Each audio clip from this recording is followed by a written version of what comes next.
ಒಂದು ದಿವಸಕ್ಕೆ ನಮ್ಮ ಅಕ್ಕಿಗಳಿಗೆ ಎಷ್ಟು ಖರ್ಚಾಗುತ್ತೆ ಅಂತ ಹೇಳ್ತೀನಿ, ವಿಡಿಯೋ ಕೊನೆವರೆಗೂ ನೋಡಿ. Welcome back to day 1 of 100 days of video challenge. So ಇವತ್ತು ದಾವಡಿ ಹತ್ರ ಬಂದು ನೋಡಿದ್ರೆ ದಾವಡಿ ಫುಲ್ ಗಲೀಜಾಗಿತ್ತು. ಬರೀ 2 ದಿವಸಕ್ಕೆ ಕಂಡೀಷನಿಂಗೆ ನೋಡ್ಕೊಬೋದು ಹೆಂಗೈತೆ ಅಂತ ಹೇಳ್ಬಿಟ್ಟು. ಮತ್ತು ಈ ಮರಿನ ನೋಡಿದ್ರೆ ಏನಕ್ಕಪ್ಪ ಹಿಂಗೈತೆ ಅಂತ ಹೇಳ್ತಾ ನೋಡಿದ್ರೆ ಆ ಜೋಡಿನೇ ಬಂದ್ಬಿಟ್ಟು ಇನ್ನೊಂದು 2 ಮೊಟ್ಟೆ ಇಟ್ಬಿಟ್ಟೈತೆ. ಅದಕ್ಕೆ ಅದನ್ನ ತಿನ್ನಿಸ್ತಾನೆ ಇಲ್ಲ. ಸರಿ ಆಯಿತು ಅಂತ ಹೇಳ್ಬಿಟ್ಟು ಆ ಮರಿನ ಸಪ್ರೇಟ್ ಮಾಡಿಬಿಡೋಣ ಅಂತ ಹೇಳ್ಬಿಟ್ಟು ಅಷ್ಟರಲ್ಲಿ ಪುನೀತ್ ಬಂದ್ಬಿಟ್ಟು ಊಟ ನೀರು ಕೊಟ್ಬಿಟ್ಟ ಒಂದು ಸೈಡು. ಈ ಮರಿ ನೋಡ್ತಾ ಇರೋ ಮರಿನ ಬಂದ್ಬಿಟ್ಟು ಅದ್ರ ತಂದೆ ತಾಯಿ ಯಾವುದು ಅಂತ ಕರೆಕ್ಟಾಗಿ ಗೆಸ್ ಮಾಡಿರೋರಿಗೆ ನನ್ನ ಸೈಡಿಂದ ಒಂದು ಚಿಕ್ಕ ಗಿಫ್ಟ್ ಕೂಡ ಇರುತ್ತೆ. ಸೊ ಗೈಸ್, ಪುನೀತ್ ಅವ್ರ ಮನೆಯಲ್ಲಿ ಕೂಡ ಅಕ್ಕಿಗಳು ಇಕ್ಕಿದ್ದೇನೆ ಪುನೀತ್. ಸೊ ಹೊಸದಾಗಿ ಇಕ್ಕಿರೋದು ಪುನೀತ್ ಅವ್ರ ಮನೆ ಅಲ್ಲಿ ಏನೇನು ಅಕ್ಕಿಗಳಿದೆ ಮತ್ತು ಹೆಂಗೆ ಸೆಟಪ್ ಮಾಡಿದ್ದೇನೆ ಅಂತ ನಿಮ್ಗೆ ಬೇಕಿದ್ರೆ ಒಂದು ಕಮೆಂಟ್ ಹಾಕಿ. ನೆಕ್ಸ್ಟ್ ಯೂಟ್ಯೂಬ್ ಬ್ಲಾಗಲ್ಲಿ ಅದನ್ನು ಕೂಡ ಬಿಡ್ತೀನಿ.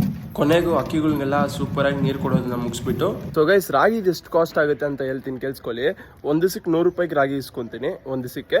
ಸೊ ನಾವು 100 ರೂಪಾಯಿ ಇಂಟು 30 ದಿವಸಕ್ಕೆ ಹಾಕಿದ್ರೆ 3000 ರೂಪಾಯಿ ಆಗುತ್ತೆ. ಅದಿಲ್ದಿರ ಅವಾಗವಾಗ ದೊಡ್ಡ ಮೇವಿಗೆ ಅದು ಇದು ಅಂತ ಹೇಳ್ಬಿಟ್ಟು ಇಸ್ಕೊಂತೀರಿ. ಸೊ ಅದು ಬಂದ್ಬಿಟ್ಟು ಬರೀ ದೊಡ್ಡ ಜೋಡಿಗಳಿಗೆ ಮತ್ತು ಮರಿಯಾಗಿರೋದಕ್ಕೆ ಮಾತ್ರ ಕೊಡೋದು. ಸೊ ಅದ್ರದ್ದು ಬಿಟ್ಬಿಡ್ರಿ, ಬರೀ ರಾಗಿದ್ ಮಾತ್ರ ನಮಗೆ 3000 ರೂಪಾಯಿ ಆಗುತ್ತೆ. ಮತ್ತು ಅದಾದ್ಮೇಲೆ ಸ್ವಲ್ಪ ಸಪ್ಲಿಮೆಂಟ್ಸು ಮತ್ತು ಅದು ಸ್ವಲ್ಪ ಇದೆ.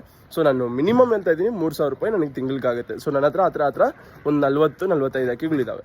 ಸಿಗೋಣ ಇನ್ನೊಂದು ವಿಡಿಯೋದಲ್ಲಿ. ಟಾಟಾ, ಬೈ ಬಾಯ್.